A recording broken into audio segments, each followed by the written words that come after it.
Good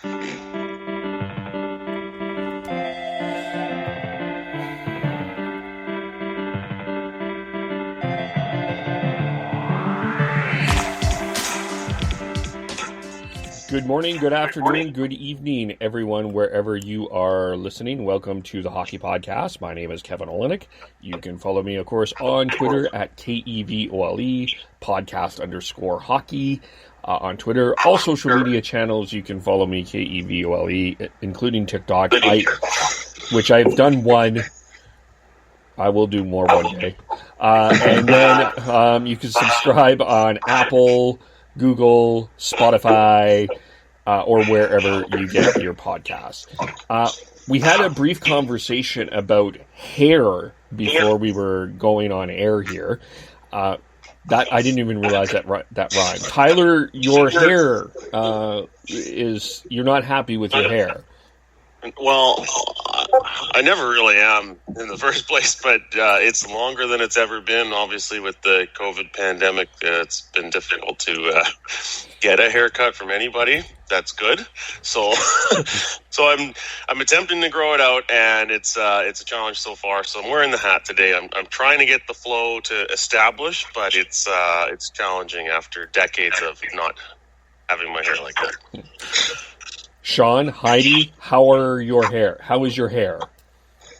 Well, luckily I keep mine pretty short, so it's easy for me to do the majority of it with just clippers and then rely on Heidi to get the parts that I can't see. So yeah, it's been all right. I've been one of the better looking in terms of hair than a lot of people during this quarantine. Yeah, and my hair, I was due to get my hair trimmed up and get dyed again in April. So now it's to the point where my roots have grown out too much. My hair feels like it's too long. It's getting annoying. I'm also just getting far too lazy to actually do it. So I'm starting to get annoyed with mine too. I will be happy when I can actually get back to getting my hair actually done. Fair, yes. Devin, your hair, it's growing out, I see. Yes, for those of you who don't know me, I'm balding. So I guess the proper term is receding. Since you were a teenager. Yeah, pretty much. Since I was about 16, it started receding, which has been great. I'm now 29, and it has not stopped. So it's not very lush on top, but on the sides, you can definitely see the cul-de-sac growing. So what I'm going to do is I'm actually just going to grow it out until I have to go back to work and see what I still have. Cool. Chris, how is your hair? Mine is manageable, but it's definitely the longest it's been in a while. I haven't had it cut in months. Other than Hannah has actually done a trim on the sides, but we haven't touched the top. And Hannah's joining us as well. And your hair? I need a haircut badly. My dead ends. I need to get rid of these dead ends because if I'm trying to grow my hair for the wedding and I've got split ends, they need to be gone because that just means no growth. Fair, yes. My hair, I always wear a hat, but I think I'm going to have to do the shave thing, probably just in case we may have no barbers for a while. I may just shave my head, but I don't know. And then Bowie is in the background saying hello, and I'm sure Gord is there as well, and I'm sure they're all doing fine. Gord the dog. So just so you know, we're going to do 2 or 3 different podcasts. I'm going to send out a full, complete podcast, but we're going to do try something a little bit different that you can split and listen to different topics as they go on as well. So you'll have the option to do that. And our first topic, it's been an emotional week on hockey in hockey circles. As 55 images of a private message with screen captured, which included the University of North Dakota's forward Jackson Keane, Florida Panthers prospect Jack Rodewald, Jeremy Leipsic of the University of Manitoba, and of course Washington Capitals forward Brendan Leipsic. Jeremy was cut from the University of Manitoba. Brendan has been waived with the purposes of terminating his contract. All 4 of the players have been banned from several restaurants in the Winnipeg area. The Florida Panthers have said that this has no place in our organization, and the University of North Dakota has just announced that they are going to handle these chats internally. It brought up a firestorm of debate again on Twitter with words of culture, toxic, hockey, misogyny. And we have decided as a group, or we've decided that instead of me moderating this conversation, Hannah is going to lead us into this conversation because, I think that this is a better decision. I think we need to hear. I think we all agree that this is one that I think a female voice needs to lead us in this conversation. So I am now going to turn this conversation over to Hannah. All right. So, as I said, this is a little bit of a heavier topic. So, for those who are not aware, Leipsic and the 3 others in the conversation that was screen captured and then shared all over the internet, there were a lot of very unsavory comments that were made. There were a number of misogynistic comments about one player's wife and her body just after having a baby. There were comments about going out and sleeping with a bunch of other women. There were comments about fellow teammates and other NHL players and just being incredibly rude towards them. And a lot of people are understandably upset about the things that were said in that conversation. So essentially, Brendan Leipsic was put on waivers, as we all know. And to start off, do we think that consequence is sufficient for essentially the crime? So I'm going to pass it off to Tyler. Well, there is a consequence, I think, when you get cut. Essentially, they're terminating him, so he's lost his job security. And Brendan is, never been a star player, so he's already bounced around between a bunch of teams. So from his perspective, I mean, it's just really stupid, just really reckless.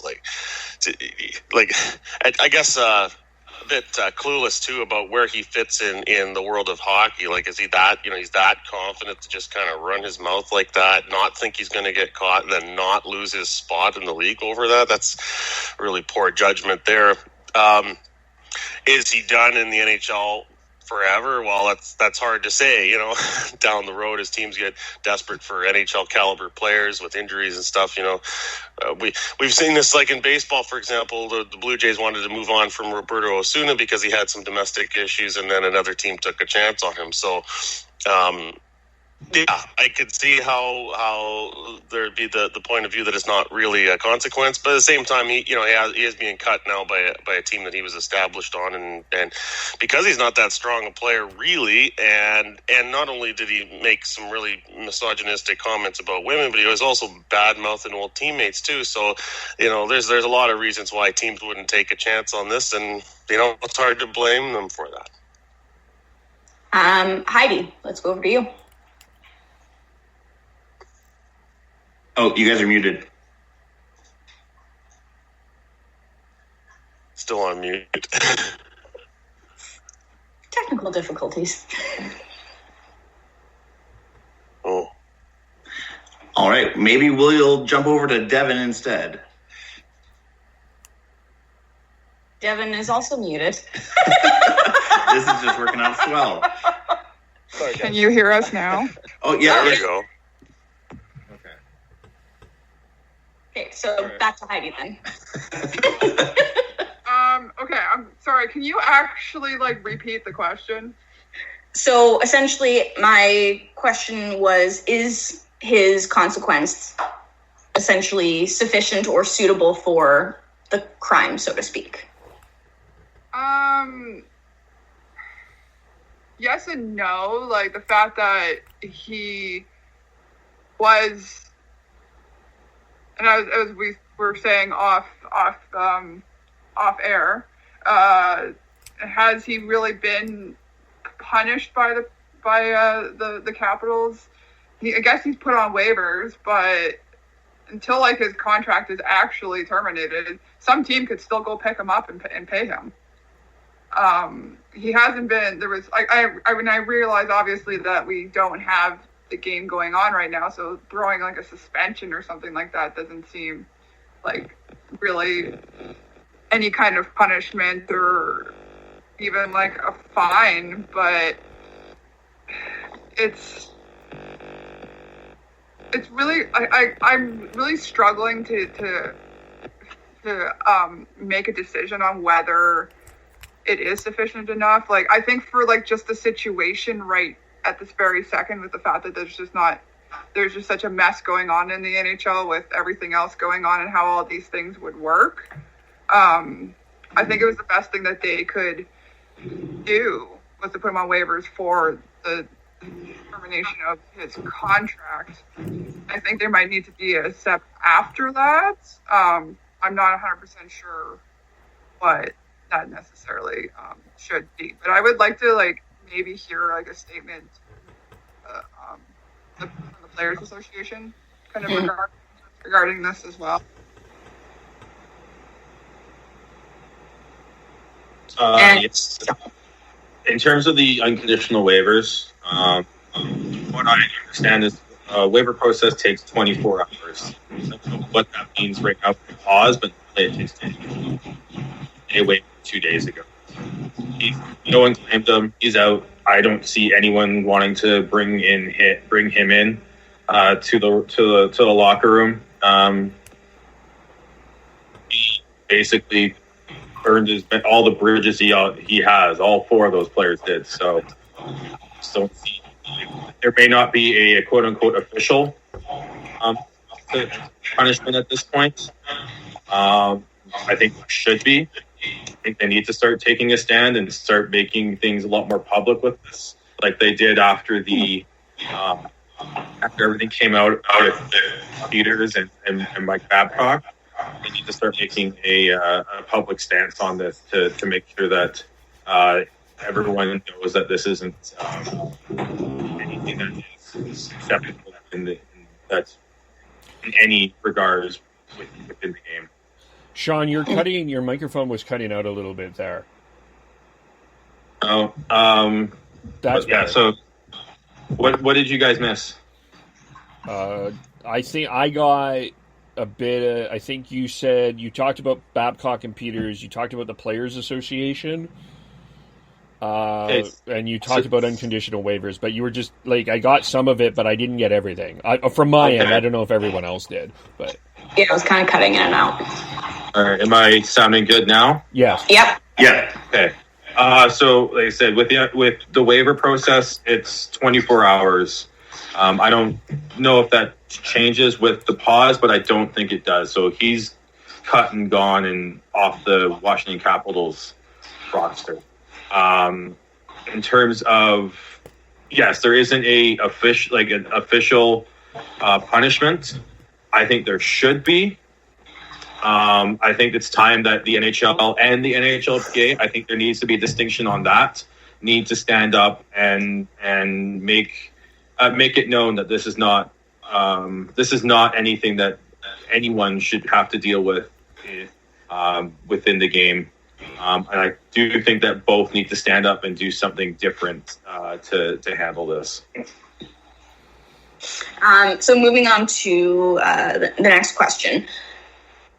Oh, did if you? This had been, say, for example, Hannah, did you want anyone else to comment, or just because Devin? I'm just going to kind of like pick a couple of people per little point, just because there's a number of talking points. Okay. Just to kind of try to keep this from going forever. So say that this had happened to a much bigger player, for example, Sidney Crosby, Alexander Ovechkin, Nathan McKinnon, any of those bigger, more leadership type names in the game. Would the consequence have been the same? Or what do we think would have been different had it been one of these guys. And let's go to Devin. Yeah, I think they would have done it a bit differently. I don't think they would have been put on waivers. They just have too much talent, and then they're too important to the NHL and to their respective teams. So I don't think that they would have just been cut and that would have been the end of it. I think that there would have been a suspension. There would have been a more heartfelt apology. And they're just too important of players to the NHL and their respective teams. So I don't think that I don't think anything would have been very similar to what Leipsic and the other players have gone through. Yep. Kevin? No, I agree with Devin. And there's an article from Mike McIntyre in the Winnipeg Free Press that brought up a very interesting point. And he's not defending Brendan Leipsic, but he brings up that Bobby Hull, as an example, in Winnipeg, has his number retired and was part of the all TSN Winnipeg Jets team. And he does not have a very good reputation of actions. This year, I mean, already mentioned has been Mike Babcock and Bill Peters. Let's not forget Austin Matthews and what happened there and how that was a play-by-play guy said that was just a little bit of a problem.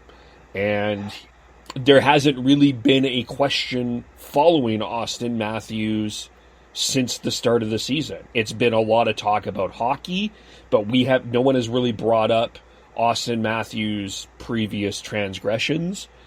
So, no, I don't think, I mean, I agree with Devin, if this was a main star player, he certainly wouldn't have his contract terminated, and a lot of this would have been, I think if this was a star player, there would have been some organizations that are going to try to put this into a PR campaign of a redemption story and not get to the real issue. Yeah, I think that's a really good point. Moving on to the next question. With all of this happening, do we think that this is enough to make a change in sports culture? Because as many people have complained over the years, sports culture can be quite toxic with things like this happening. So is this particular instance, is this enough to make a change in this culture, or do we think that this is just going to make athletes more careful about keeping things under wraps? Tyler? I think it's for a short period of time will, create this heightened awareness with athletes, and they would conduct themselves more carefully. But do I think it's going to really change things? No, I think it's going to take a star player losing their career over it before people really, take it seriously. To the point of the last question there, I was thinking too, like if this was a star player such as a Crosby or a McKinnon or Ovechkin, I think it would go the way that it did with Austin Matthews. I think there would be more willingness for an organization to manage the situation as opposed to cutting ties like we've seen here with Brendan Leipsic. So, yeah, I don't know. You'd like to think that this would alter behavior, but I don't think so. I mean, I think there's been enough incidents now of social media misconduct becoming public, and it doesn't seem to be slowing down. These seem to be happening with about the same sort of regular frequency. It seems like every few months there's something that comes up that professional athletes, known namers are involved in. Yeah. And just to add on to Tyler's point, actually, like domestic disturbance sort of issues in the NFL, like they've still happened at the same clip regardless of the punishment. Yeah. So yeah, as far as whether this is going to have any significant impact, sadly, I'm doubtful. Yeah. And another thing that I feel like, when all of these things come out, like there's always this big backlash on social media from fans of the sport or even people who don't necessarily watch the sport or the team that such incidents came from. And there's always a big uproar about it, but that never really goes anywhere. Like, you might see the statements from the heads of the leagues or whatever saying, we don't stand for this kind of behavior, this kind of comments. But you very rarely find that it goes beyond that. And that's troubling to me. Yeah, and that's why I mentioned before that it's time for the NHL and the NHLPA to step up and start making examples of these players, and as well as all the other leagues. I do think that we have made progress, but this is a systematic change, and you're trying to change the behaviors of hundreds, thousands upon players coming up through the ranks. I think that there's a lot of changes that have been made, and I think the next generation is going to be miles better at this than this current generation. This current generation has been stuck in the old school sports culture mentality, as I would like to call it. Going back to Bobby Hall and all these older players, where back 20, 30, 40 years ago, stuff like that was said and it was overlooked and accepted, and people weren't calling it out for what it is, which is being a horrible person. And I think overall, in terms of hockey specifically and other sports, we are making progress. It's not at the pace that a lot of people are wanting, and it's not at the pace that we would really like it to be. But I just have a hard time realistically seeing how we can speed it up without the help of both the leagues and the player associations stepping up and really coming down hard on perpetrators who do cross the line and cutting it. This far. Cutting out again. You're cutting out again. I don't know what I'm cutting out. I'm not touching anything. So no, what I'm saying is it's time for the NHL and the NHLPA to really step up and take leadership here, and like they did after the Babcock and Peters deals, where they Hockey Night in Canada had that one night where they talked about everything, and they basically created a much more visual awareness of what the issue is. I think that part of this too, and I'm not a guy that's going to say bring in media conspiracy, but I think that this has been an opportunity missed by the NHL media as well, in a time that we don't have any games, and in a time that we've had, let's face it, we've had the Babcock, we had Peters, we had Matthews, we had Don Cherry this year. There is an opportunity for the NHL and the NHL media to dig into these issues a little bit more. I know that this isn't the sexiest topic to talk about, but I think that the NHL media needs to bring this forward as a topic to talk about.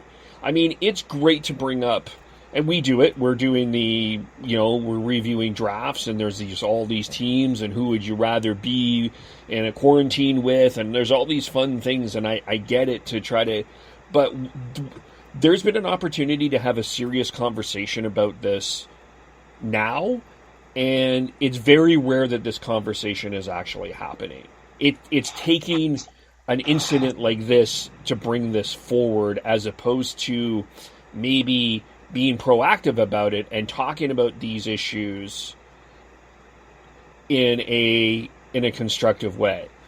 And I know it's because it's not going to get a lot of ratings, but I do think that there's an opportunity here that I think that the NHL media is missing out on.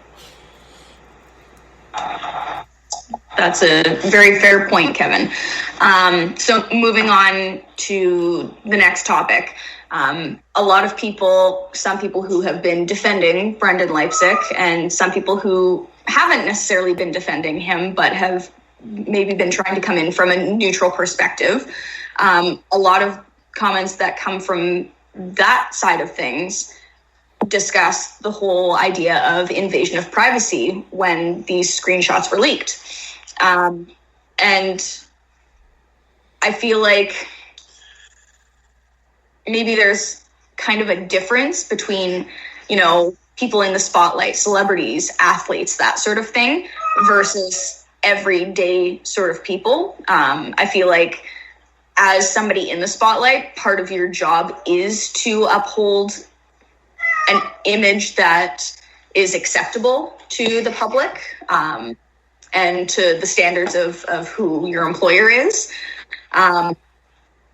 Whereas everyday sort of layman's people, you're a nobody, so it's not going to get that much traction if something comes out, typically. So essentially the question is, should these people in the spotlight consider that anything that they say in a private conversation, whether it's text message, over social media, anything like that, should that they consider that anything they say be at risk of being leaked? I would say absolutely. I think any of us really should actually be thinking that, you know, with the ability to screenshot stuff. How many times have we seen on Twitter from quote unquote regular people of people screenshotting the DMs that somebody sent them and sharing them all over Twitter? Like, I think if you're going to say, like, nothing is private anymore. And so I don't think it even matters anymore as to like what your so-called status is. Like, you just need to be a better person. And like, yes, of course, like it was an invasion of privacy, because you have an assumption of privacy, right? When you have like your whatever your direct messages, it's not supposed to be out in the public, but you can't just like it if you just have your head buried in the sand and think that, oh yeah, like nobody's reading this, like that's just on you. So I think that you just can't assume that anymore. And just kind of like your question about like being able to kind of like, everybody should like feel like they are being watched, and like you do got to be careful about the things that you're saying. Like, I feel that even I've been seeing incidents where like frontline workers, including like nurses and stuff like that, are saying stuff about how the pandemic is being taken way too seriously, and it isn't that bad and stuff, and they're saying these things on their Facebook, and that's not and they're expecting to not get any consequence from it. So I think we just need to realize that like we just can't expect that privacy anymore. So maybe don't say stupid shit anyways. Yeah, essentially, if you would not say something in a microphone to a group of people standing in front of you, you probably shouldn't say it, period. Well, the other thing with this too is, okay, yeah, this was a private conversation, fine, and I thought about that too, full disclosure, but nobody in this conversation said, hey, we shouldn't be talking about this. Hey, this needs to kind of stop. Or I think we're taking this a little too far. Like, there's like, if you're going to defend the private conversation part, if this is your biggest issue, then I'm sorry, nobody in this private conversation said anything to stop this. So I don't think that it's really valid. Now, if this was something to the point of, you know what, of revealing something personal, like something personal that no one really needed to know, in terms of like a personal life choice, i.e. like, or a sickness or anything like that could affect someone's, something that's really none of our business, then the privacy part is a valid a valid conversation. But it's not in a case like this. I'm not going to buy into the privacy conversation because it's not valid. It shouldn't. The problem is this shouldn't have happened in the first place. Am I making sense? Yeah. For me, they're two completely separate topics. You have one privacy issue and one you're just not a good person issue. You have to act as if anything you say online can be put out to the public. I think if there's one thing that you can look at as a positive out of this is if everyone can actually look at that way. Anything you put in writing online, whether it's even just a group conversation in public Twitter or a group conversation in private DMs, if you're not willing to say that out in public, then you shouldn't be saying it. I think that's a pretty good way to end that particular question. As making this a little bit more wholesome, as Thumper from Bambi would say, if you don't have anything nice to say, don't say anything at all. All right, so moving on to the next talking point here. There has been a lack of statements by other players condemning what was said in this conversation. So why have we not heard from anyone? And is there anybody in particular that each of us are disappointed in for not speaking up? Let's go to Devin. I think we haven't heard anything from any players because the NHL hasn't said anything. And that I think they're waiting for, a statement to come out that is applicable to them from the NHL, and they haven't heard it. I'm disappointed in the players that were involved. Not saying exactly that it was wrong or not. I guess, it comes down to whether or not people are good people or not. These players are there because they're the best of what they do. And they're here to entertain us, quote unquote. Some of them aren't good people. And that's just the reality of it. And I think the people who haven't said anything or haven't made a statement, it kind of shows what type of people they are. It's also the potential that their clubs are saying, or the NHL has come out to them and said, don't say anything as of yet, stand pat, and, wait for our cue. There's multiple levels to that kind of aspect. But I think overall it's the potential that, these players aren't good people, and that's the reality of it, which is kind of unfortunate, but it might be the truth. Chris, what do you think? Yeah, I think that a lot of players haven't spoken up just because they're the type that don't want to draw too much attention to themselves, not necessarily because they have something to hide, but just because they don't want to rock the boat. They don't want to cause undue attention to their team or anything like along those lines. So I think that's probably the main reason why we haven't seen players speak up. I don't think there's a particular player I'm disappointed in that regard, but obviously you would wish there might be a little bit more backlash coming from within the hockey community as opposed to just this sort of public sort of backlash from social media. And going with that too, and kind of going back to what Devin had said,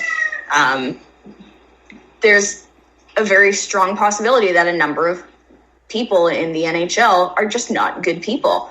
And so there's probably a number of guys who are going through their own private conversations and trying to erase any trace of things that they don't want getting out. Because, God forbid that they come out and make a statement to look good PR-wise, and then somebody's like, well, hold up, wait a minute. This person's a hypocrite, and I've got proof of it. and then go and share on the internet. So I think that that's probably a big factor as to why no players are really willing to step up and say anything about it. There is someone go ahead. Sorry, I feel like, at the very least, I feel like the team, like the teams themselves, have kind of a responsibility to say, like, yeah, no, this is not acceptable from our players. Like, we expect better, kind of thing. Just like some sort of blanket statement, at least from each of the teams themselves. Maybe not individuals, but just kind of get that sort of support built up for the fact that this is not acceptable behavior from players. What I was going to say, I think the thing that is maybe, I understand, I think that this is, I want to say that there's some complexity into what people would say necessarily on Twitter in regards to direct messages and those types of things. But there were things said about hockey players that had, like a Garnet Hathaway, a Jake Virtanen, a number of these guys that at the very least you would think teammates would come forward and defend them. So I think that that's maybe, while I understand the complexity to it, I'm a little bit disappointed that not past current and former teammates of some of these players are not coming out and defending some of these players that were mentioned in here. I don't see that being difficult. And I think the biggest disappointment is, and I'm going to back something that Sean said here, I think the NHL, specifically the NHLPA, has been deathly silent on this. It's not so much that the teams that need to say, I'm sure the teams need to say stuff, but the NHL Players Association needs to start taking this from their end very seriously. It's not only the NHL, it is the NHLPA that I think has to start speaking out a little bit more. And this includes alumni. Like, we should not be hearing only from Brett Hull. I would like to hear from a Wayne Gretzky. Why is Wayne Gretzky not saying anything here? Like, I don't know. They're from the NHLPA and alumni, to me, is probably, in my mind, the biggest disappointment here. Yeah, I can definitely agree with that. And kind of using that as a transition here, you mentioned Brett Hull.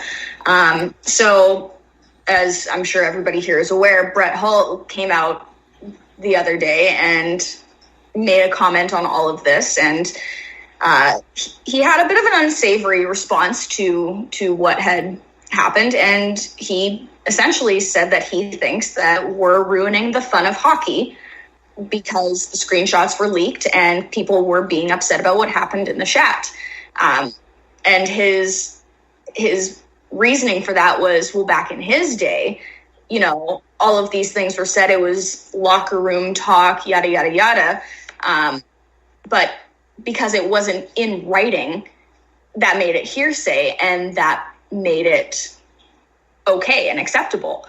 And so with that being said, I'm sure we all remember a few months back, Jess Allen, the Canadian TV show host, had made comments about, Canadian hockey culture being toxic and being for essentially white boys and all of that sort of thing. And she had a huge backlash. I have the clip if you want to hear it. Yeah, that would be great, actually. Worship at the altar of hockey. So there's a certain type of person, in my mind, in my experience, who does. And they all tended to be white boys who weren't, let's say, very nice. They were not generally thoughtful. They were often bullies.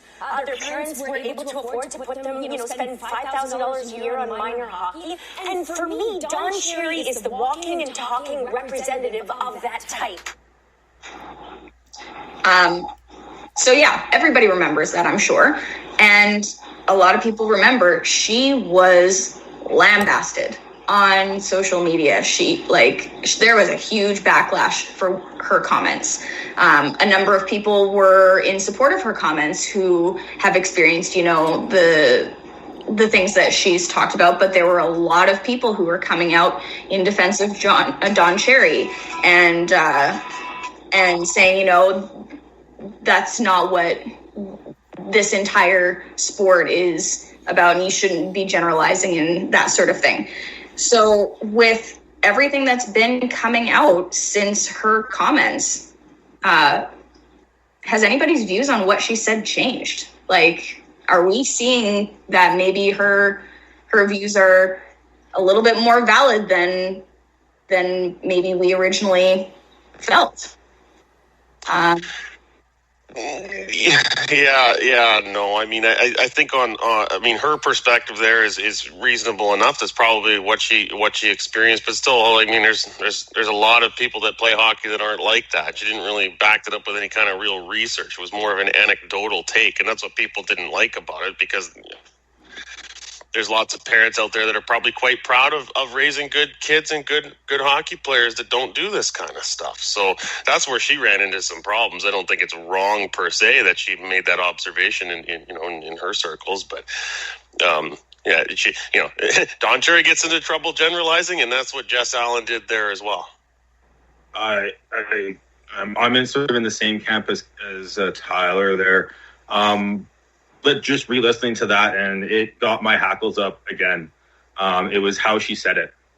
It was how she basically made it sound like every hockey boy was a bad person. That's just the way it came across to me, and I think that's the way it came across to many other people. And that was one of the major issues. I think it's to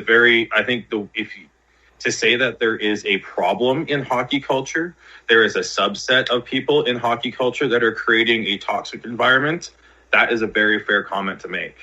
But to say that every person, and that's how that comment came across to me, is a problem. That's where she got into trouble. As I said, and as Tyler said, her anecdotal and experience is not taken away by me saying that, and is very valid for her to explain that was her experience. But the way, again, it's just we talk about how we need to word things correctly and not and so that it doesn't come back to you the way that did to her. That's where she got into trouble. So I'm going to push back. And so we hear stories of Mark Giordano as an example, giving $450 or paying somebody's Walmart bill, and we hear a lot of the Sedins doing this, and we hear a lot about a number of different hockey players doing a number of different things, and that is great, and that's awesome. But that doesn't dismiss the fact that there is a problem. And, I'll use me as an example. I can be a really nice guy, but that doesn't mean that I'm perfect. That doesn't mean that I don't make mistakes on a number of different occasions and that I don't need to make any changes to be a better person. I think that that's what the heart of what Jess Allen is trying to say is, there is good things. I mean, absolutely, there's a lot of wonderful things that hockey can do, but that I think that the problem is in Canada, maybe, and this is why I think that this is more hockey, partly hockey, more sports, is as Canadians, we don't want to feel like we are that bad. But the fact of the matter is we do have some issues that we need to look at. And there seems to be a fear in doing that. So I don't necessarily, I understand what Tyler and Sean are saying about the message may have been off, but I don't necessarily think that this means that there's no issues either. And I don't necessarily think that it's necessarily a small group of people. I think it's something that we do need to systemically work on. Yeah, I agree. And I just feel that since her whole comment had come out, we've had all of these particular instances showing up where, conversations are leaked and really awful things that were said are made public. And, Austin Matthews incident and Bill Peters and all of that sort of thing, that all just goes back and reinforces a lot of what she said about how there's issues with toxicity in hockey and, let's face it, sports culture in general. So I think, for me personally, while yes, I completely understand and where Tyler and Sean are coming from in the sense that, yes, it's overgeneralized statement and it kind of came across as a blanket statement. But I think these particular incidences are still giving her initial statement strength. Mm-hmm. Oh yeah, I just think if you're a parent that has done a good job of raising a boy or a girl that's in sports and they don't have these problems, then that's gonna you're gonna be rankled by hearing something that sounds like a blanket statement. Mm-hmm. Yeah, I feel that she had she had a reason for saying what she said, and her feelings were totally valid. But as Tyler just said, I think it's okay for people to not be happy with what she said either, because as I said, people who are not like that, who fall under this umbrella of what she literally said, white man, and who are not have never exhibited any sort of toxic behavior, and as you said, the parents who are raising these kids. And I don't know, I'd be interested to hear what maybe say Devin would have to say about hearing something like that as a white dude who grew up playing hockey. Yeah, I understand what she's trying to get at. The way that it was to kind of, piggyback on what Sean was saying. It's the way that she said it. It's the way that it's just the way that she said it, period. It's not right. It's very, a prejudice way to say things. Not saying that there isn't issues, because I definitely have seen firsthand issues within hockey in general, because that's what I mainly played growing up. I personally didn't have any liking to it. But it's a little bit of column A, a little bit of column B. It's just the way that she came about saying it, because then that's just generalizing all hockey players as being bad people. I think you can generalize it to sports, and I think you can generalize it to humanity in general. You're gonna have good and bad people. You're gonna have people who agree, who disagree, people who are racist, people who are anti-feminist. There's a whole spectrum of an issue that is within, or not just within sport in general, but within society. And it's hard to just generalize people like that. And me, when she says stuff that is very powerful and very, shock journalism, in my mind, it definitely is.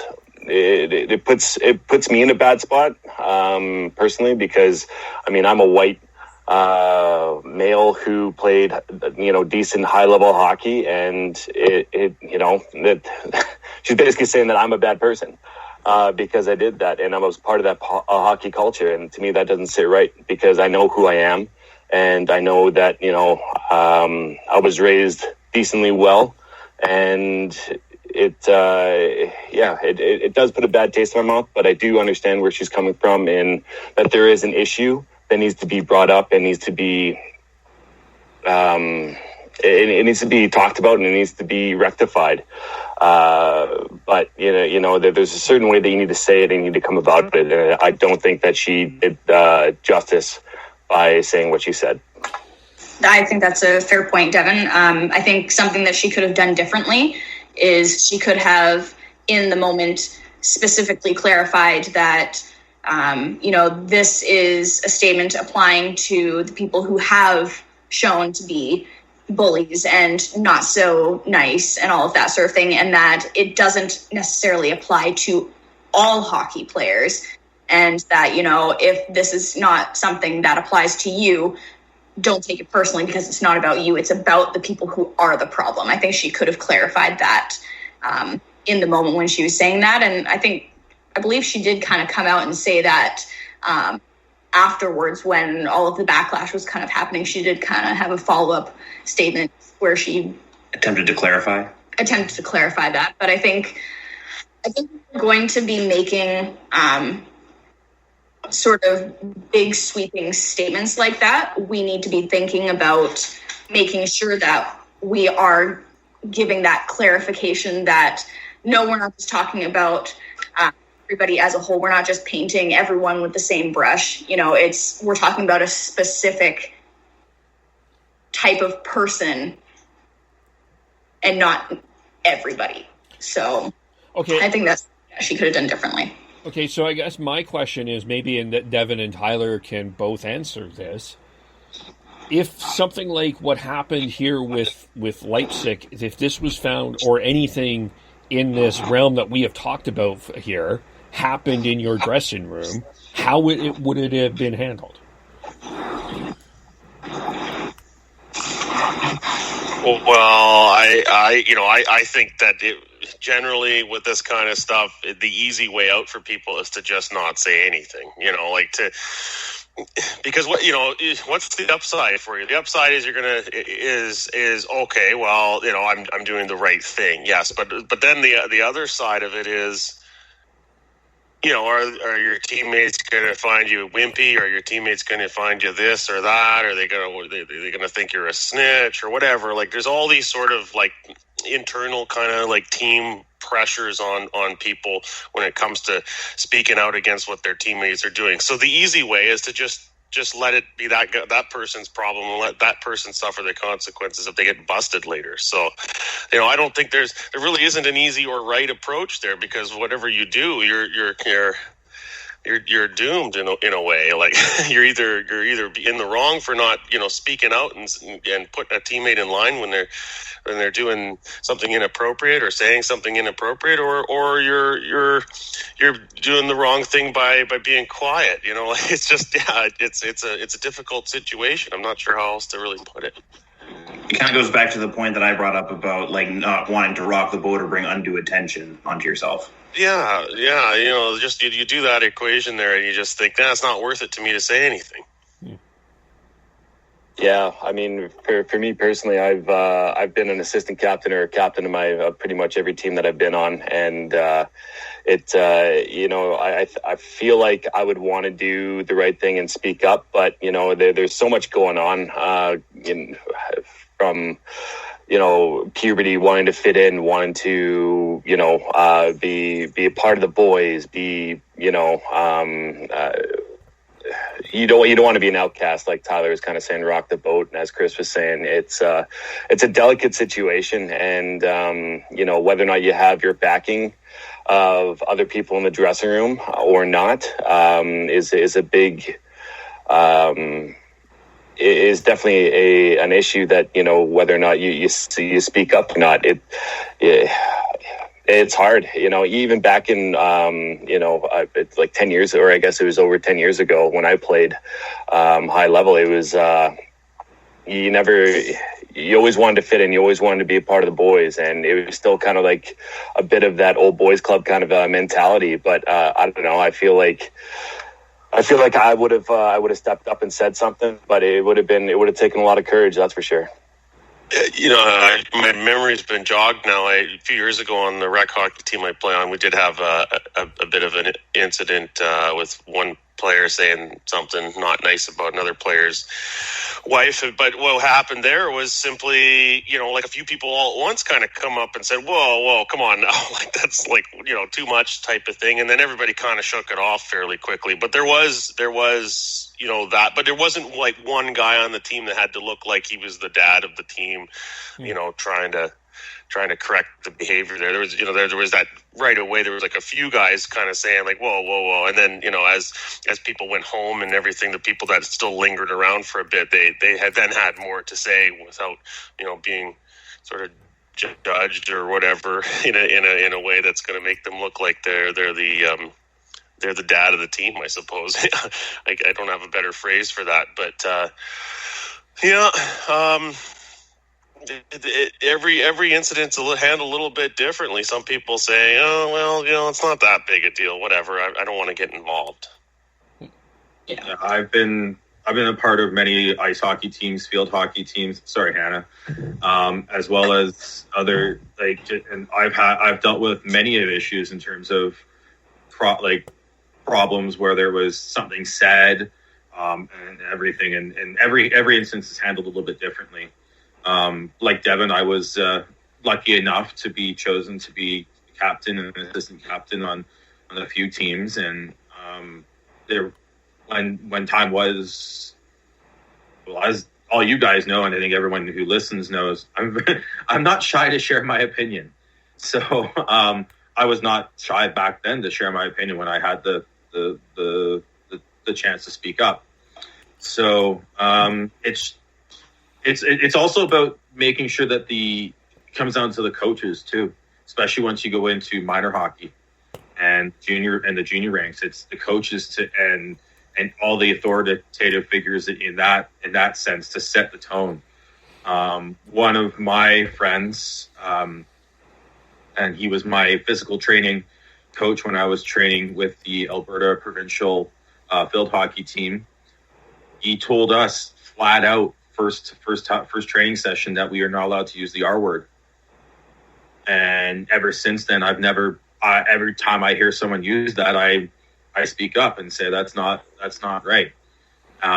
He set the tone and told us why, and I was in my early 20s, and so that's like 10 years ago when that word was thrown around a lot more than it really should have been. And luckily, I was able to help make the change in at least in that group of people to make it better. So it's not necessarily just on the players. It's on the coaches, the management. Anyone who's in a position of authority needs to set the tone on what behavior is acceptable. And if you do that and you make sure that anyone who crosses the line understands the consequence and the issue, you're going to be better for it, and you're going to create better people for it. Mm-hmm.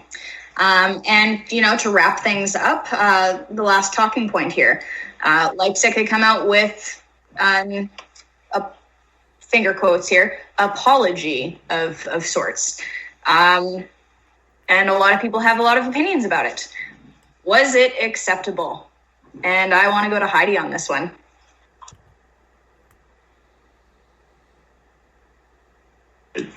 Twice, no. Mute. Microphone issue. Yeah, we can't hear them again. Sorry. One of us keeps hitting mute, and then the other one unmutes it, and I'm just double checking exactly what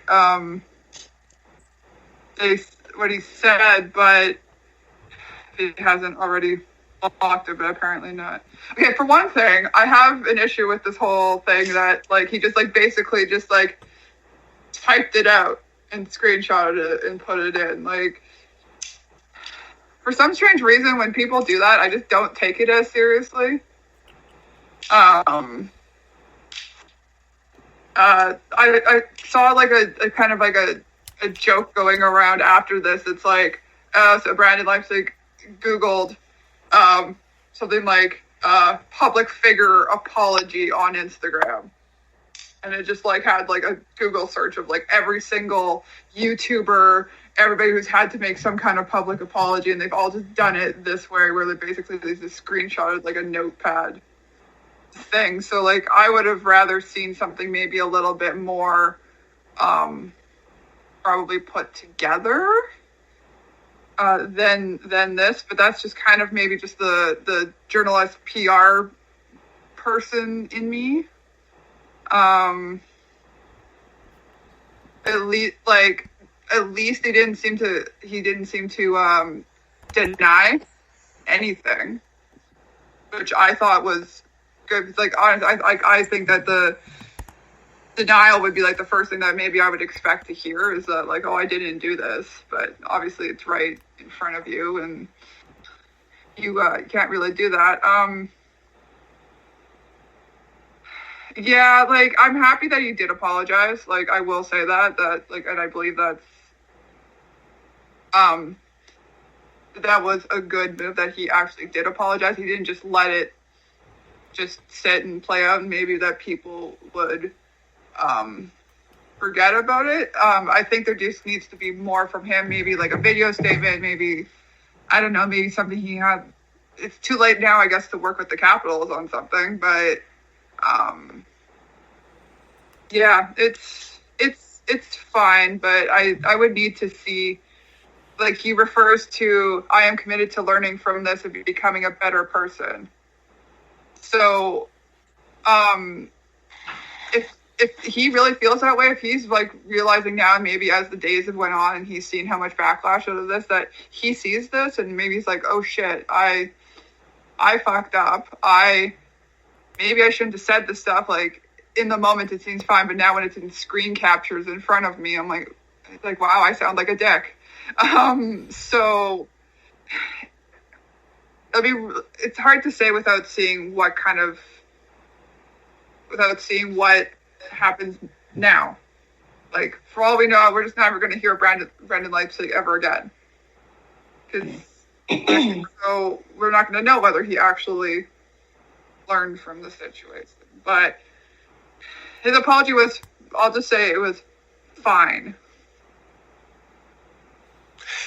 It was fine because at least he wasn't trying to double down on the actions and the words, and at least accept that there was some wrong. Because that's true, right? There's like different categories of these statements that come out. You know, like sometimes there's the classic, it was taken out of context, or there's the whole, well, I didn't really mean it that way, or, you know, or we get to this point, it's like, well, I screwed up and I'm sorry. Now, it still doesn't change what happened, but, you know, everybody can, you know, I mean, Heidi's reaction here is like, well, you know, you seem to be accepting that to some level. Mm-hmm. At least for me, like, when I read it, it kind of came across as very impassioned. Like, he didn't really have any, like, actual, like, feeling behind it. It just felt like more like, I got caught and I have to put this out. So for me, like, I would have hoped for maybe a little bit more, like, that next step of, like, saying, I intend on not only saying I'm going to be better moving forward, but actually, like, try and prove it through my actions, or, like, wording something of that effect. Mm-hmm. Yeah, well, like, real actions, like, get involved in some causes, you know, that would help, you know, bring some positive light to this issue, you know, like, get in, like, get behind it, actually do something real. I don't have a suggestion off the top of my head, but, you know, it's to say, well, I'm committed to being a better person, and then just sort of walking away from the issue doesn't really change much. Yeah, mm-hmm. and I actually saw the apology before I even saw actually what had happened. Like, it was the first thing I saw was an apology, and I was like, what happened? I haven't been on for like 2 hours. Like, what has happened? So, like, the fact that it was just like, it seemed so quick to come out, which I get why. Like, he was probably panicking. He was like, I don't know what to do. I don't know whether he would have consulted either the Capitals. I don't know if they have some kind of player development specialist or somebody that they reach to for that kind of stuff, or whether like a media person or maybe someone from the PA. I don't know if that's how that stuff works, but yeah, it seemed like a little bit rushed, but I can kind of understand why it did come that fast, because obviously there's a million things going on in his head. I have some issues with his apology that he put out.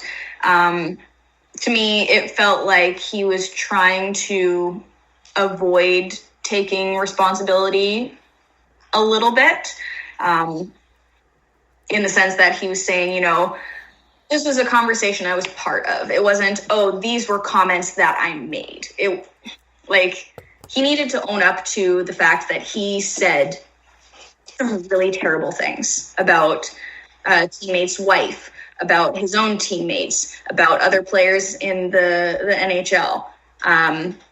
And, you know, his whole thing about being committed to learning from this and being a better person, that's fine and dandy and all, like, but that's kind of just what's expected of you when you make a mistake and you get in trouble for it. That it's just expected that you're going to be better moving forward. And I would have preferred to see him actually apologize for what he had specifically said. And I would like to see him apologize to the people directly that he spoke poorly of. Yeah, it's interesting to see whether he actually reached out to those people. We don't know. I haven't heard anything. Yeah. Whether, like, I would think, honestly, one of the first people he should reach out to is Tanner Pearson and the Pearson family, for sure. Yeah. But I just feel like he could be held so much more accountable for what he did, and he could do a lot more than just putting out what kind of felt like a bit of a generalized PR sort of apology. Because it felt like, as Chris was saying, it felt like he was apologizing because he got caught, not because he was actually sorry for what he did.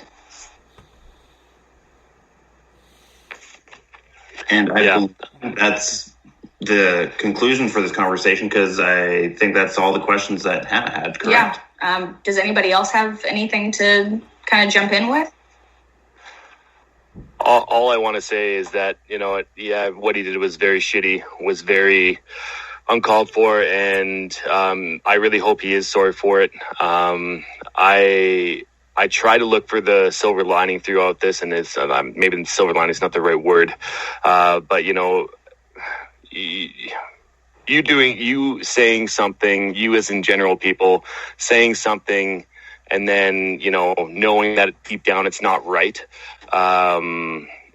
and, you know, coming out the other side of it a better person.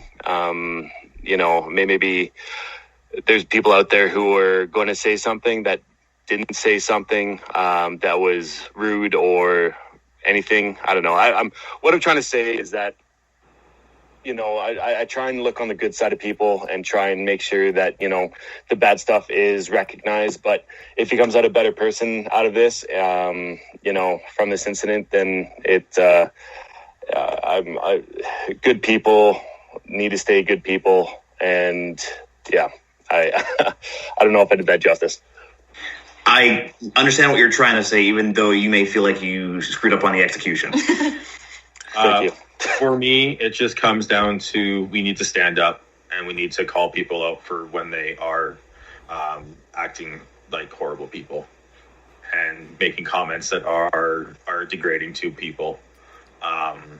If we can do that, I think we have a better chance at rectifying this situation and this issue better than having just spot rage sessions on social media because of how something has happened from some famous sports person or celebrity.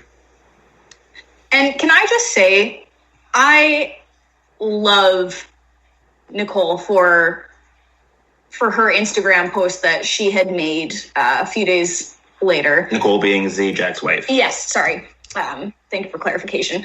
I loved her post that she made a couple of days later. It was a two picture thing on Instagram, where the first screen was her with a bunch of the comments that were made about her and stuff like that.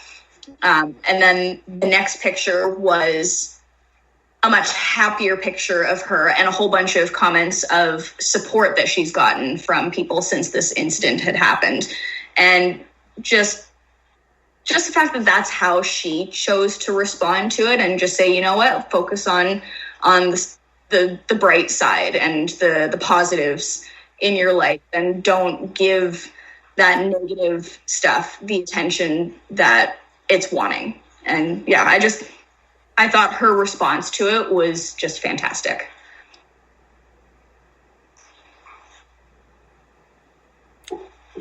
I've got nothing else. And then you'll have to share that with us because I haven't seen that at all.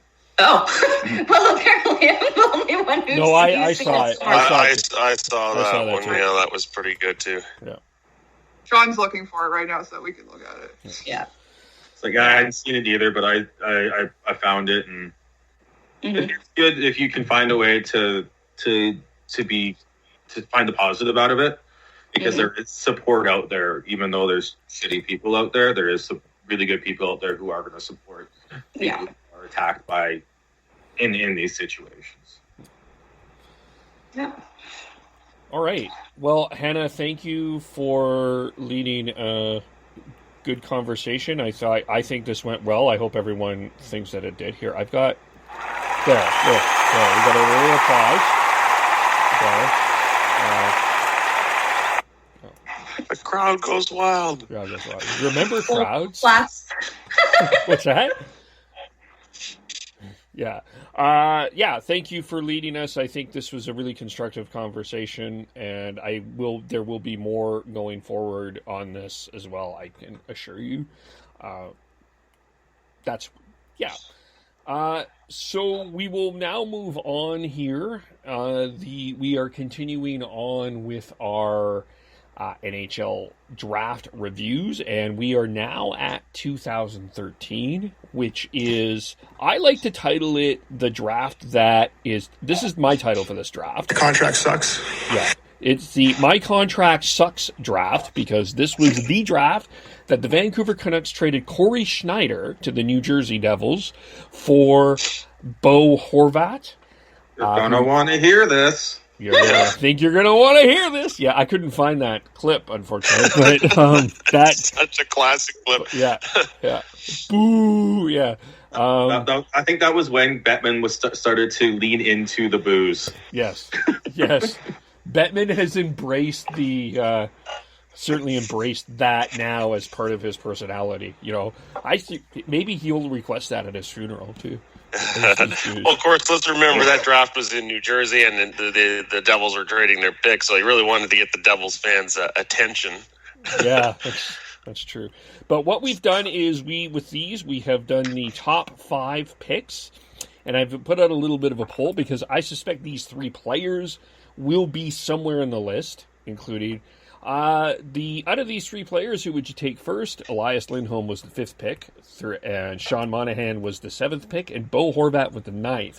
And I'm partially a little bit surprised that Sean Monahan is leading at this point. But I'm going to start with Sean because he said he's going to have a little bit of a teaser of his top 5. So I'm going to let Sean go first on this, of who his top 5 would be. I know everyone kind of thinks it's a landslide number 1 pick here in this draft with Nathan MacKinnon, but it's not for me. Alex Barkov is one hell of a player, 2-way player. If he was playing in like Philadelphia, one of the Canadian cities, New York, Boston, he'd be a Selke winner, a multi-time Selke winner, but he's lost in Florida.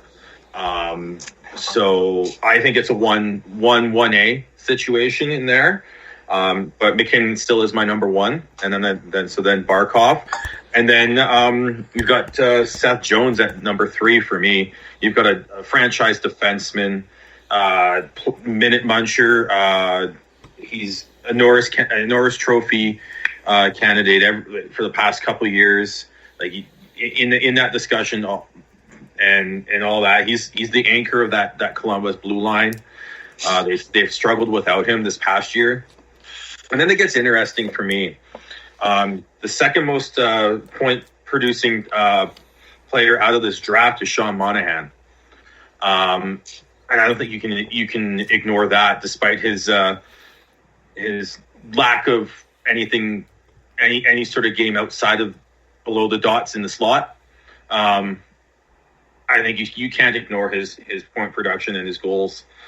He's got the most goals out of this draft at 194. So at number 4, I've got Sean Monahan, and then I've got Bo Horvat. I know it sounds a little biased, but hear me out. You look the rest. It gets a little muddled for the rest of for like 5 through 8, 9, 10. But I think you have to go with the captain. There's no one else in this group that is a captain of his team. There's no one else in this group that's been playing the minutes and the shutdown minutes that Bo Horvat has for the past 2-3 years. And he's also, and I know just to bring this up with Kevin's third player and second flame of the bunch of that poll, Elias Lindholm. Bo Horvat has a better points per game than Elias Lindholm. So that's where I've got, that's the top 5 for me. But there's a schwack load of honorable mentions that we can talk about later. All right. Heidi, did you do one? I didn't do one, but yeah, I'm kind of sitting sort of where Sean is too. I'll even I'm really still surprised that Monahan's actually sitting at second with those points. I don't know. Maybe I've been looking at Sean Monahan for years and being starting to feel like he's not that great. I don't know. So I'm surprised, but I think just for what he did contribute and what he's still contributing to the team, I think that was still obviously a good pick for Calgary at 6. Can't discredit Horvat for being captain. You're part of your a big part of that team. Yeah, I'm just gonna choose just not to really dispute anything that Sean said, because I really can't argue anything. But I'd probably put Elias Lindholm at 6. Okay. Let's go Tyler. Devin, I'm going to keep you last because I know where you're going. So. Okay. Of all these exercises we've been doing, I found this one probably to be the hardest. Now, Nate McKinnon is still clearly number 1 on my list. I like what Sean said about Barkov. I mean, leading up to that draft, at the time there was all this discussion about Jones and Drouin and who was going to go second, and then because Colorado had come out and said they were going to take McKinnon, and then Jones ends up going 4th. I have Jones 3rd. Max Domi was selected further down in this draft, and I've always been a huge Max Domi fan. Just everything that he can bring to a game, the intensity, the skills. He's not like his dad. He's, Max Domi's a pretty awesome hockey player, so I have him at number 4. And then I got to give our boy Bo Horvat the love at number 5 there, and not so much on just dominance, individually, but he's a complete player. He's a player you can build a team around. The Canucks are doing that. They traded a potential franchise goalie to do it, and it's working out for them very well. Sean Monahan, that's high on my list, definitely in the top 10 for sure. Darnell Nurse is another one I think that probably isn't getting the credit that he should. I mean, on many nights he is the hardest working player for the Oilers. He fights. He logs big minutes. He's I think an underappreciated player for the Oilers. All right. Chris? All right. For me, sorry, just switching back to the screen here. I still have the same top 3 as Sean. Where I differed was I actually had Lindholm at 4. And then I also had Bo at 5 for a lot of the same reasons that both Sean and Tyler have brought up already. Okay. Hannah, did you do this? I'm just going to put my name on Chris's as well. Joint venture for this one. All right. Okay. Joint venture. Fair. This is mine. Nathan McKinnon is number 1, but I do agree with Sean that this isn't a slam dunk. To me, the difference is Nathan McKinnon has playoff experience. If Barkov had playoff experience, I might have actually considered putting him number 1. I do think that I wasn't it Barkov that said at the awards ceremony that he's used to playing with no fans? Was that him, or was that another Florida player? No, that was Barkov. Was that? That was Barkov, yeah. Yeah. Okay, so he's a really talented guy, and I think no question to me it's 1 or 1A, and I don't think you can go wrong either way. I'm gonna go Seth Jones number 3. I just think this is to me.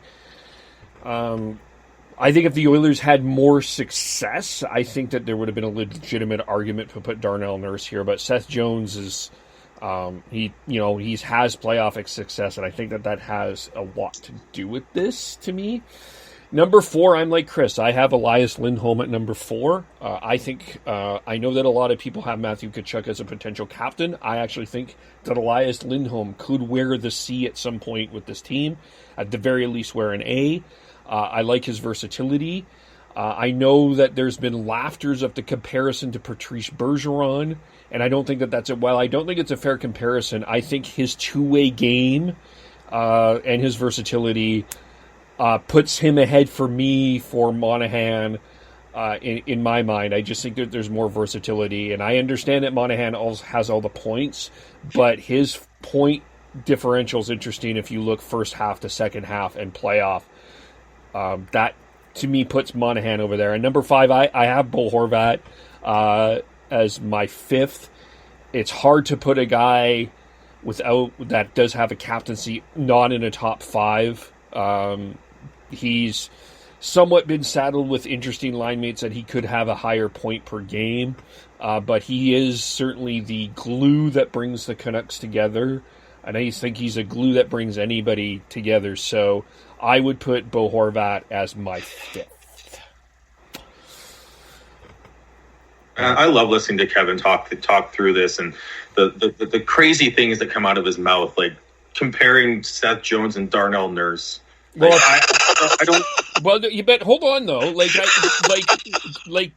You've got Seth Jones, who's a perennial Norris Trophy, and Darnell Nurse, who is maybe a second pair defenseman. I don't know if he's a guy that did get injured though, and he's a guy that didn't get a lot of playoff experience. I'm not saying that I would necessarily put him ahead of Seth Jones, but he would have been a higher consideration had he had more success. I do think that there's a high upside. That's what I put ahead of him anyway too in this draft. Brett Pesce, Josh Morrissey, both. I would take both before them. Yeah, and Morrissey's in my top.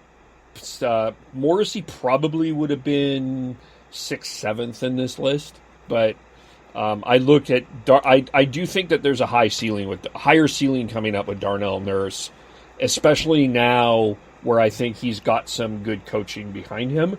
I think we are going to see a better Darnell Nurse. So, but yeah, I do think Josh Morrissey is certainly an honorable mention here. But I'll let Devin speak. Thank you, Kevin. Shut up, Sean. So my number 1 pick. Here's Devin with all his notes and research. It's awesome. Oh man, so much notes. Look at this. So number 1 is my bad. Sorry. Number 1 is Nathan McKinnon. Not Bo Horvat. He's not even in my top 5. That's right, Canucks fans, suck it. So number 1 is Nathan McKinnon. Number 2 is Barkov. I mean, okay, so McKinnon, he has the most assists. You kind of think him as a kind of a goal scorer, but as far as assists goes, he has 305. And that's leading this draft class with points of 495 points altogether. He undeniable speed. He's definitely the engine of the Colorado Avalanche, and nothing against Sasha Barkov, but I mean, points. Points and goals are why people get paid, and why you want to get number 1 picks is for those points. Barkov, he's a great two-way player. He's a future Selke winner. That's undeniable. After Bergeron's retired. I think that Barkov will take that and run with it for years to come. Number 3, you have Seth Jones. He is by far the best defenseman, future Norris candidate. To Kevin's point about Nurse, I understand where he's coming from because Nurse is a hell of a player. I don't think that he is a second-line player. I think he's a first-line player. He has grit. He has size. He's willing to drop the gloves and, beat people's asses as, you kind of, I don't know if anybody saw it, but his dad was panned to in the crowd when his son got into a fight, and he says, beat his ass. So anyways, he has that. And number 4 is actually Elias Lindholm for me. I believe he is completely underrated in this draft class. He can play the wing. He can score points when he's on the wing. He's a great two-way player. And I say he's underrated because I don't know if he's recognized across the league as good of a player as he actually is. Number 5, Sean Monahan. That's right. He has the most goals. Like Sean said, 194 goals. How can you not love that guy? Within this year, he's actually showed a lot more physicality for his size too. Watching him game in and game out, he's actually impressed me a lot this year with the way that he's played. I know that Heidi has said that as well. So now going down the list, number 6 is my honorable mention of the top 5 is Bo Horvat. I think that he's also underrated throughout the league. I don't think people understand how good he is on both sides of the puck, how big of a leader he is. And he's just, he is your guys' engine for Canucks fans. And not to mention a good dude off the ice. Now, I'm going to go down my list of honorable or notable D-men in this draft class. You have Rasmus Ristolainen, who actually went 8th after Talk John about Elner at 7. Guy. Yeah, seriously. I don't know. That it's weird. It's interesting to hear some people talk about Ristolainen and how there's something about him that people like GMs don't like, because I know he was in talks with trades with Calgary, and it just didn't seem like Calgary was too interested in what Buffalo was offering. I don't know. It's weird to see that big of a guy not do so well. I'd be interested to see what he looks like outside of Buffalo. True. Buffalo seems to be, there's something in the water down there, like up in Edmonton. Going down the list of notable defensemen, you have Nikita Zadorov. He's a big defenseman. He was actually drafted by Buffalo, now is with Colorado. Brett Pesce and Josh Morrissey, as mentioned before. Shea Theodore was in that draft. Some underlying defensemen that people may not know about is Ryan Pulak on the island. He's a great, solid defenseman. Will Butcher, who's drafted by Colorado but now is with New Jersey. He's a good, solid defenseman and can quarterback your power play. You have Robert Haig, who's a solid defenseman in Philadelphia. Marco Mueller, San Jose. Mackenzie Weegar, who's actually played defense and forward in the NHL, which is kind of funny.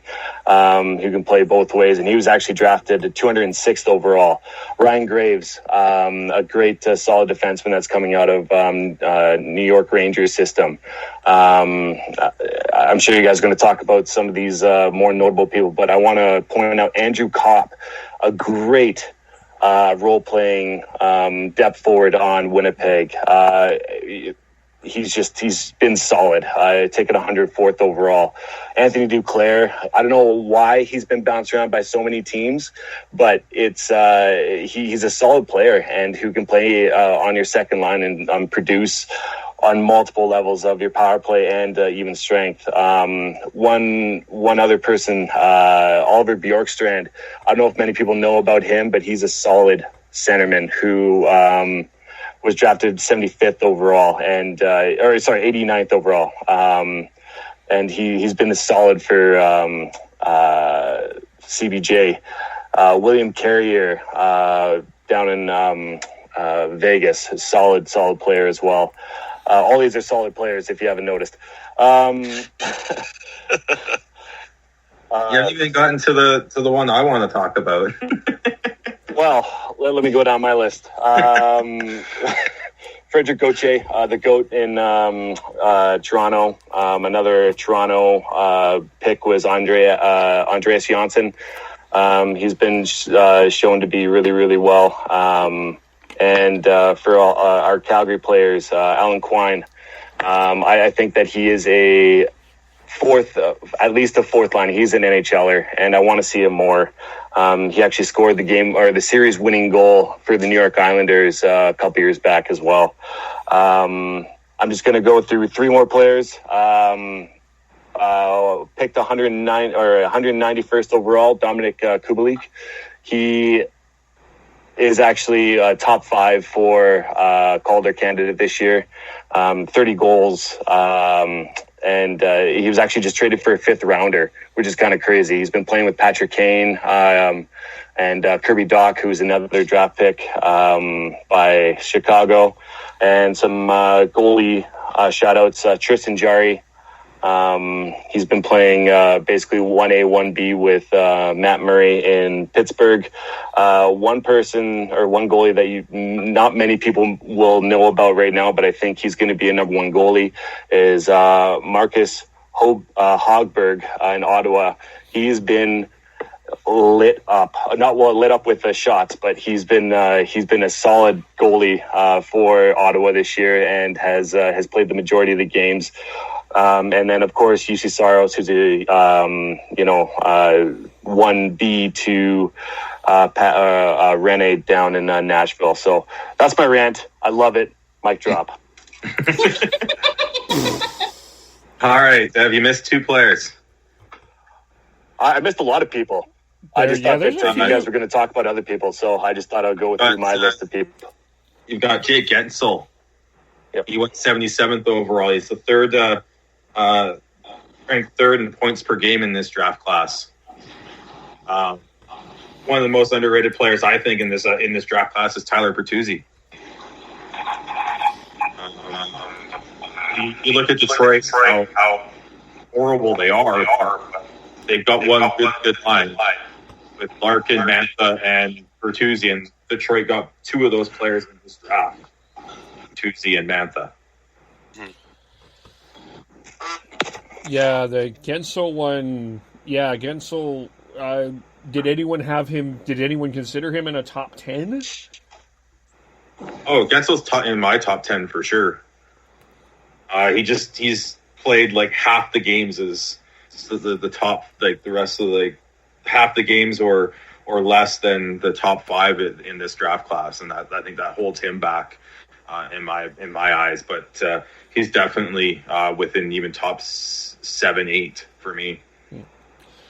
An undervalued, Shea Theodore, I think that was mentioned. William Carrier is in this draft as well. Josh Morrissey, I think you could argue probably second best right now behind Seth Jones. Is that fair to put Josh Morrissey second? After Seth Jones, it's a bit of a. I think it's you can't go wrong with either Morrissey, Nurse, Pulak, or Pesci. I think all 4 of those are really good choices. All very different players, but all very, very good. This was also the year that the Flames had 3 first-round picks. They had the Sean Monahan pick. They also picked Emile Poirier, which he got injured, which I think hurt a lot of what was happening with him. He played 8 games, had 1 point, and Morgan Klimchuk played 1 game, and that was it. He was in between.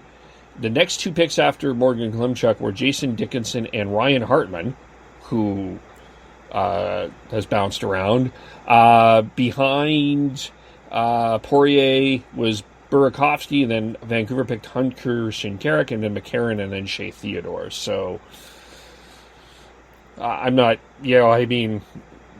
maybe the Theodore pick would have been the big miss, but I also think I'm not saying Poirier would have been a top NHL player, but he did face some injuries, which I think hurt his development too. So hard to really say. hard to really Sorry, Kev, didn't mean to cut you off there. With Poirier, he also had a substance abuse issue, and I think that really hindered him as well. Right. So he was he kind of went through a lot of personal struggles with that as well, which probably hindered his development. That's unfortunate because that was, you said the year 3 picks for the Flames, and that 2 of those picks were for Iginla and Bouwmeester, and they got nothing out of it, unfortunately. That was Jay Feaster's last draft. Jay Feaster and, unfortunately for Canucks fans, John Weisbrod were in charge of that draft. For the Flames, yes. We're going to leave that for another time because, we'll leave that for another time. And I think the most, to me, Tyler brought him up, but the most interesting player in this draft in terms of where he ends up is Max Domi. He had a rough start in Phoenix and Arizona, but he found some sort of groove in Montreal. He seems to be a fit there. Could you see him cracking a top 5 here? Yeah, I could see it. He's definitely got the skill to do it, got the drive to do it, got the grit to do it. For me, we have a top 3, and then and then I think you got 4, 5, and 6 with. I think you got top 3, and then you got Monahan. I know you guys keep putting Lindholm in front, but I just don't think at this point you can ignore the production that Monahan has for me. But after that, you got a few players that you could make an argument for, I think. So that being said, if I'm picking one of Monahan, Horvat or Lindholm right now, I'm picking Horvat. And then it's Lindholm, and then it's Monahan. But yeah, I think you can't go. I think Lindholm and the debate between Lindholm and Horvat is very interesting because they're very similar players in terms of they can be used as shutdown forwards. They can score. Horvat's already a captain, and maybe we'll see a letter on Lindholm here soon. But see, my debate there is that I think that Lindholm and Horvat have very similar two-way ability, but I think the upside with Lindholm is his offensive prowess and the way that he has that puck release. So when he's on the wing, when he's as a center, he's more defensive orientated. But I truly believe that Lindholm has the better firepower off the rush and in the offensive zone. I'll agree that Lindholm has the better shot, but I think I would probably still go with Sean and say that I'd take Horvat over Lindholm. Horvat is just an absolute horse. You get him going downhill in that offensive zone on the rush, it's tough to beat, especially because and his playmaking, I think, is underrated. He's very good at finding that dish back to a wide open player in the slot. Yeah, finding that chemistry with Tanner Pearson has done wonders for him too.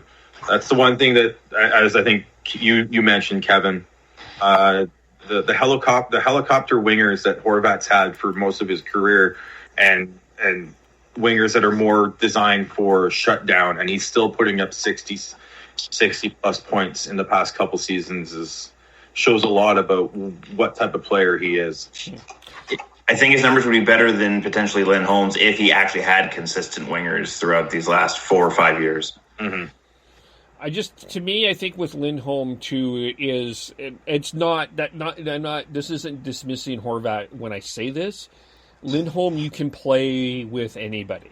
I think we had the line. If we remember the line jiggle, it ended up being Lindholm, Tkachuk, and I can't remember who the right winger was, but.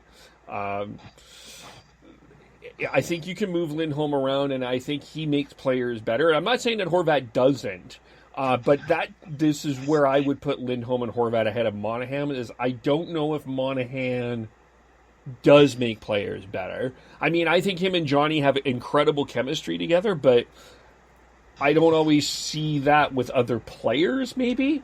And that's why I put Monahan at third there. Maybe I'm missing something, but anyway, anyone else have any thoughts on that? You all raised fair points. I win. No. All right. Well, we will leave it there. How do we do we want to? So we have we're going to continue with the draft parts. We're going to go next is 2012, and we are scheduled to have Jack from Oilers YYC podcast to join us for that. And the reason is, of course, is the first pick of that draft was Nail Yakupov, which I think it will be interesting to see looking back how that turned out. And it's not to disparage the Oilers in any way, shape, or form, but I think it's very interesting to look at what happened there just from that perspective. But we do have Sean brought up an idea, and Sean, do you want to present this idea that we are working on? Yeah. Okay. So, one of the issues right now is we're all trying to create content when there's no content. Oh, Gord. Thanks, Deb, for the distraction. You're welcome.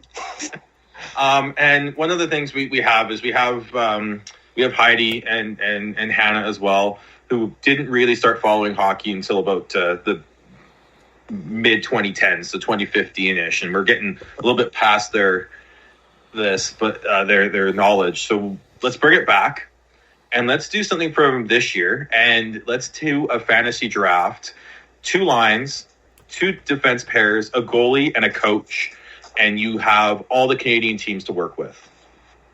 So just to clarify, just for everyone to know, this does not include Crosby, Ovechkin, or McKinnon, Barkov. If you play on an American team, you are not eligible for this fantasy draft.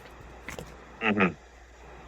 And we'll see what our what happens. We'll have like a random draw, and we'll have a snake draft, just like you have with any of your fantasy drafts when you do it for real for fantasy hockey and all that. And we'll just debate on who actually created the better 2 lines. So, okay, yeah, cool. I like it. I think it'll be a lot of fun. Hannah, Heidi, do you like it? I'm in. All right. Yeah. Are we gonna do the draft live, or are we gonna do the draft off camera and then we should tell our teams and argue about them? No, we'll do the draft live. I think we can do the draft during this. We'll talk a little bit more about that off air, but that's my opinion. We'll all converse. But how do we follow everyone in their? Well, before we go, I think you had a fun question. Oh, yeah, I forgot the fun question. I'm sorry. To get that going, just quickly, I don't think we have to debate too much, but your favorite female hockey player not named Haley Wickenheiser? I have actually put some thought into this. I actually couldn't pick. I had 2 in my head, so is it okay if I say both? Sure. You can pull a Kevin, yes. Okay. So I first 7. had Kendall Coyne Schofield, just for this with what happened with her getting to do, replace Nathan McKinnon with the fastest skater, and just kind of everything that kind of what has kind of led the discussion about women's hockey kind of after that happened, and just seeing her having to kind of like handle being in the spotlight after that, that whole thing with Pierre Maguire and just all those things. So she's super awesome, and just seeing her kind of getting to know her more. Obviously a name that I didn't know for a while because she's an American player, so I don't know her as much. And then my other one I will say is Shannon Zabados. I think that's how you say it. Yep. She has a lot of firsts for playing in a lot of men's leagues. I think she was the first female to, I believe, play like in the AJHL. I think she got a shutout her first game. I just saw that. It was a cool stat. And like I know she played, I think, up in Nate for a couple years. And just having to really kind of cut her teeth playing in men's leagues. So I admire her for that. And of course, she's had lots of success being on for the Canadian national team as well. And I like goalies. Goalies always have fun personalities.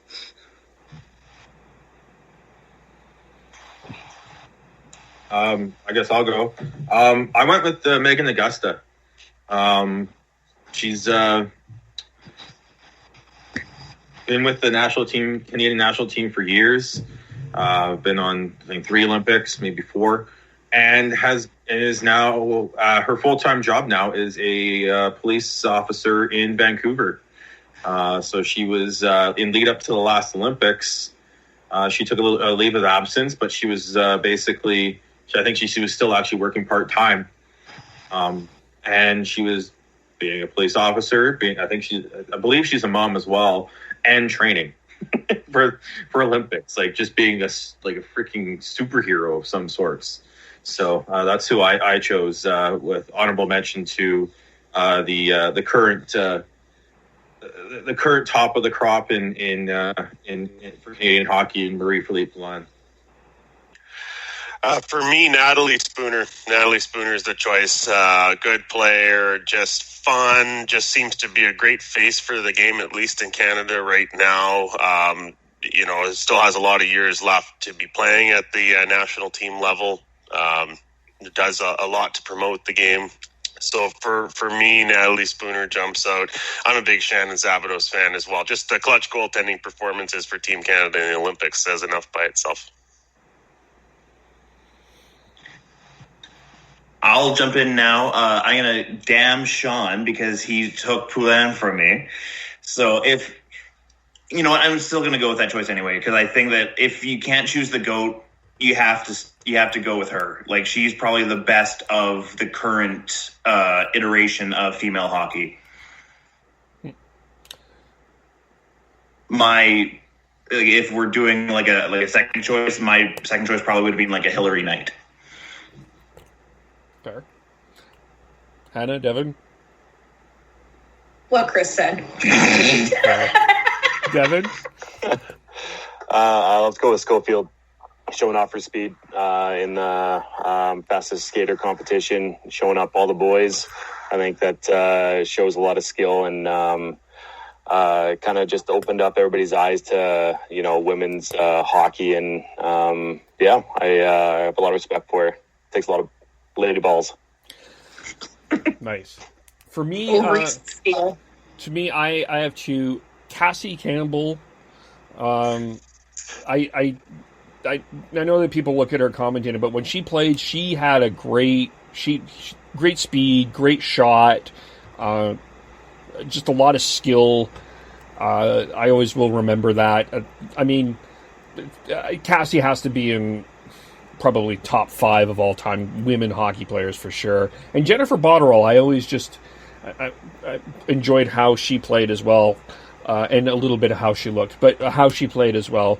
And but those were always kind of my 2 favorite Canadian hockey players. So she's also pretty good on the mic as a commentator as well. Yeah, Jennifer. Yeah, she does TSN, and I believe she goes down and does NBC as well. Oh. She's been doing Islanders games as well, along with AJ Malesko, who's doing great work with NBC. So all of those people are some impressive people in their post hockey careers. Yeah, cool. So that now leaves it. So how do we follow everyone? I am Beardy Canucks 03 on Twitter. I'm at Hyde Amazeballs on everywhere on social media. I'm on Twitter. Social media. Oh, sorry. Oh, sorry. I didn't mean to cut Tyler off. I'm at Schneids on most social media. And I am at Thimblewad on just about every social media. You can find me on Twitter at tnoble, T-N-O-B-L-E. I'm Gordhowe09 on Twitter. We got to get him more followers. I'm at Kevole, Kevole. We will, thanks everyone for joining us. We will talk to you all soon. Bye for now.